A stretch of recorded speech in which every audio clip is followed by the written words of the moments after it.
Doctor साहब, पहले तो ये बताइए, ये जो बदला हुआ रूप है इस समय अरविंद केजरीवाल का, जो आप लोगों के सामने आया है, और बहुत सारे इशू हैं, कोई एक आध नहीं है।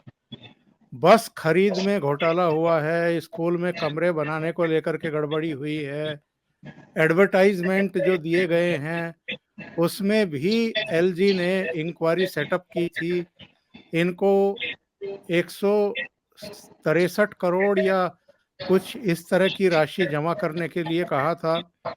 इसके अलावा नई शराब नीति घोटाला, अभी ताजा ताजा इनका बंगला जिसके रेनोवेशन पर ही 45 करोड़ रुपया खर्च कर दिया गया। मधुशालाएं खोल दी गई थी रात को 3 बजे तक। मीडिया का मिसयूज भी हुआ है और अब दमन भी शुरू हो गया है। तो ये जो बदला हुआ रूप है, ये आप लोगों को थोड़ा परेशान, हैरान करता है, या आपको लगता है कि ये तो किसी भी हद तक जा सकते हैं, अभी तो कुछ भी नहीं है? ओंकार जी, धन्यवाद। सबसे पहले आपने इस कार्यक्रम में मुझे शिरकत होने का एक अवसर दिया, और इस माध्यम से, आपके पॉपुलर चैनल के माध्यम से, मैं कुछ पुराने दिनों की याद कर सकूं।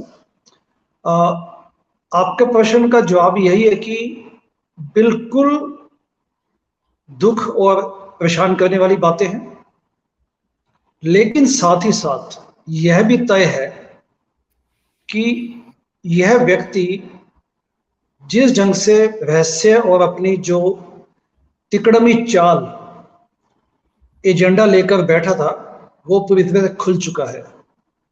देश की जनता के साथ आंदोलन के नाम पर एक बहुत बड़ा धोखा हुआ है, और इस व्यक्ति ने शीश महल बनवाकर, जो रहा सहा एक सोशल फेथ बोलते हैं, as a nation, as a community, as a society, जब हम फेथ दिखाते हैं किसी प्रोजेक्ट पर या किसी आंदोलन पर, तो रही सही कसर भी इसने निकाल दी है, कोई डाउट ही नहीं है।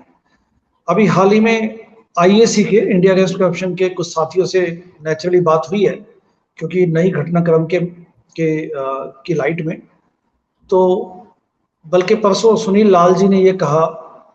सुनील लाल जी वो व्यक्ति हैं जिन्होंने ये कहा था कि जो सिंबल था वो उन्होंने बनाया था, झाड़ू वाला, आम आदमी पार्टी के लिए लोगो या सिंबल, उसको उन्होंने कहा कि ये सिंबल मेरा लौटाया जाए मुझे, मतलब जो लोगो डिजाइन बनाया, डिजाइन वापस किया जाए। साथ ही साथ उन्होंने ये कहा था कि जो इनको मेगा से अवार्ड मिला है वो भी वापस लिया जाए। तो इस किस्म की मुखरता वो दिखाते रहे। तो उन्होंने कहा कि अभी कुछ आईएसी के साथी चलकर हम शीश महल तक जाते हैं और उनको कहते हैं कि मतलब उनसे जवाब मांगा जाए। तो उस दृष्टि से देखा जाए तो काफी दुख और आश्चर्य की बात है। लेकिन साथ ही साथ एक इसी मध्यक्रम में मैं ये भी कहना चाहूंगा कि आंदोलन की जो बातें अब करते हैं जो लोग, अब जैसे कुछ रिफॉर्म्स में हम लोग काम करना चाहते हैं, ऐसे काफी एक्टिविस्ट साथी हैं, जब शीश महल जैसे प्रकरण होते हैं तो एक धक्का लगता है, क्योंकि लगता है कि जनता फिर से यही प्रश्न पूछेगी कि ये तो अभी ये हुआ है, इसके बाद आप क्या करोगे, आप कैसे, मतलब how do we believe it, इस किस्म की बातें। और डॉक्टर साहब, 45 करोड़ केवल रिनोवेशन पर खर्च कर देना, मुझे तो इनके बयान याद हैं जब इन्होंने कहा था कि मुझे 5 कमरों का ये बंगला अलॉट किया गया है, मुझे इसकी क्या ज़रूरत है। मैंने तो गवर्नमेंट में ये कहा है कि आप इसको वापस ले लो, मुझे तो बस 2-3 कमरों का एक साधारण सा घर चाहिए। इस तरह के बयान देना और जो आपकी करनी है वो कथनी के एकदम उलट, यानी आप करते कुछ और हैं, कहते कुछ और हैं। एग्जैक्टली। देखिए, आप ये देखिए कि जब शुचिता की राजनीति का हमने बेड़ा उठाया था, पार्टियां बनी हुई थी 2013 की बात की जाए, 2012 एंड 2013, तो भारत में डेमोक्रेसी काम अपनी स्थान पर थी, डेमोक्रेसी कायम थी। अन्ना आंदोलन के माध्यम से जब पार्टी बनने की बातें हुई तो भी वही बातें बोली गई कि नहीं, ये पॉलिटिकल पार्टियां दे वांट, इन्होंने 65 इयर्स में डिलीवर नहीं किया, हम राजनीति को बदलने आए हैं, भ्रष्टाचार मुक्त भारत मेरी मांग ही नहीं मेरी जिद है।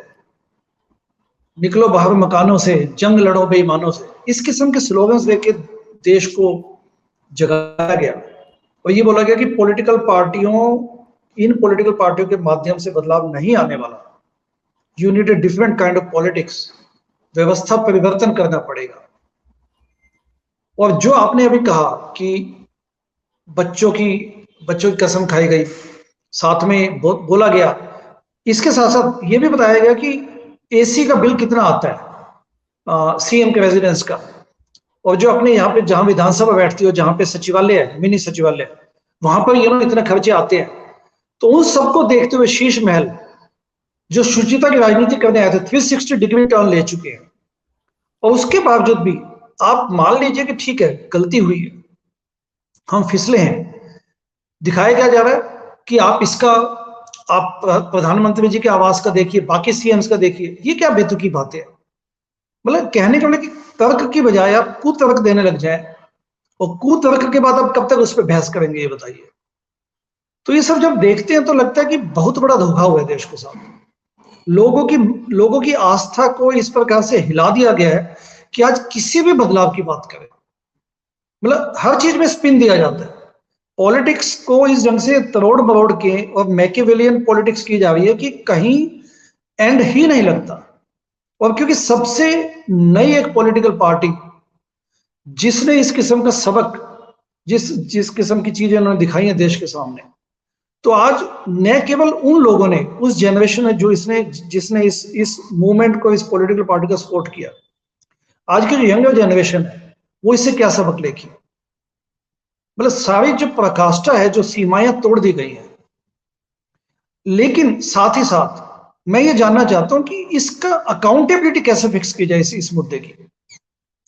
ठीक है, एलजी साहब ने इस पे इंक्वायरी बैठा दी है, लेकिन कोर्ट या और कोई सिविल सोसाइटी है जो कह सके कि इसका हमें एक लॉजिकल कंक्लूजन चाहिए कि अल्टीमेटली शीश महल या उससे पहले जो वायदे किए गए उनका क्या हुआ।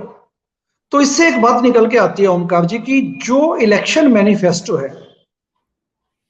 Election manifesto is the only written document by political party at the time of elections. इसको किसी न किसी ढंग से लीगल सैंक्टिटी अगर दी जाए ताकि उसकी जवाबदेही जनता पूछ सके और उसके प्यूनिटिव एक्शन हो, उसका प्यूनिटिव रिजल्ट्स निकल सके, तो मुझे लगता है इस किस्म का रिफॉर्म चाहिए।